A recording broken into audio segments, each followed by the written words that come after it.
Star Wars The Rise of Skywalker is all set and ready to end the sequel trilogy and the Skywalker saga itself by writer and director J.J. Abrams and Chris Terrio. This is Mike Zero. Make sure to subscribe if you're new to the channel for future Star Wars content. Now, what's really exciting about Episode 9 is that we do know that at the end of the day, this film is going to answer a lot of the burning questions from The Force Awakens, as well as creating new questions at the very beginning of this film that will be answered ultimately at the very end of this movie.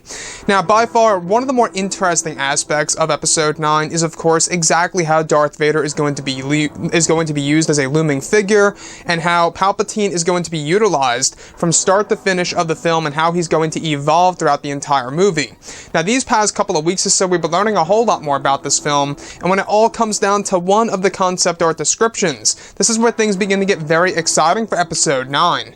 Now, specifically, what's really intriguing about all of this is that shot descriptions consisting of Kylo Ren inside of his chambers, where it's described that he is meditating through the ways of the dark side while holding the pieces of Darth Vader's lightsaber that are broken into 3 parts. It said that while Kylo Ren meditates using the broken pieces of Vader's saber, he begins to hear whispers telling Kylo Ren the Sith code while his eyes are closed. It said that Kylo believes this to be Vader, however in secret it is Palpatine's spirit, using Vader's saber as a conduit to communicate as well as a way to manipulate Ren. The next describes a moment in which Kylo Ren holds Darth Vader's melted helmet and mounted on top of Vader's charred armor that is standing up like a person, where as Kylo stares into the eyes of Vader's mask, he begins to hear the whispers once more telling him ancient Sith code, where the whispers of Sidious mention the beyond.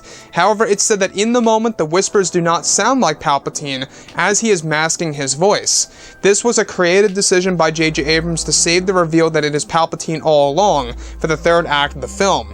So let's go over a couple of parts about this, because we do know that Episode 9 is really going to rely on a lot of Jedi, Sith, and Force lore to really give us a different angle of the Star Wars franchise that we have never seen before in the Star Wars franchise as a whole. So one thing that I really want to go over here that really intrigues me is how we have a moment in which Kylo Ren is meditating through the ways of the dark side.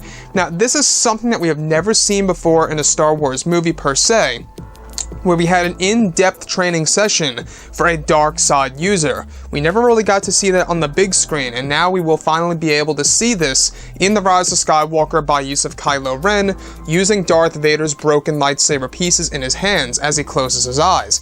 However, as he does this, he hears the voices, and these voices are said to mask itself as Darth Vader, that is really Palpatine in hiding.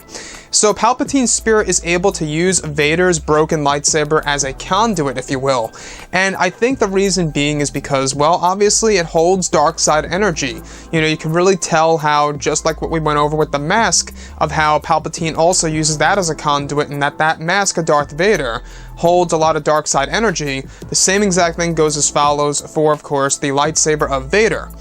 Now, the thing about this that a lot of people, I think, are gonna really enjoy is how we get to see Vader's charred armor standing up like a person. It's kind of like imagining going back to Endor and picking up all the burned pieces of Darth Vader's armor and putting it back together like a person standing up.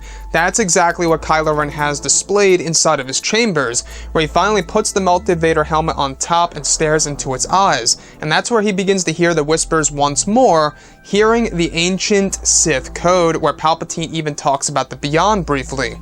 Now, this is ultimately gives the idea of Kylo Ren to really go to the Beyond, and how he has to actually go to the Beyond and do this. What I like about Episode 9 so far is that it's really utilizing the Force in different ways than we would have ever imagined to see on the big screen. J.J. Abrams, you know, we do know that he loves to do wild and crazy things with his projects, everything that he has been attached to, like Lost, Westworld, Fringe, you name it. But now with Episode 9, the fact that he is back, you're going to see a lot of similarities of what he originally wanted to do with The Force Awakens that never made it to the final cut of the movie. In fact, originally in Episode 7, he wanted to bring back the Death Star 2 wreckage underneath the water of an ocean, and what do you know, here we have it, the Death Star 2 in, of course, The Rise of Skywalker in the middle of an ocean. So, with that being said, I will say that this whole entire connection between both Vader, Palpatine, and Kylo Ren is by far the most interesting aspect of Episode 9, to see exactly how it's all going to be used to really propel Kylo Ren forward as a character, to really make him evolve as a character, if you will, right?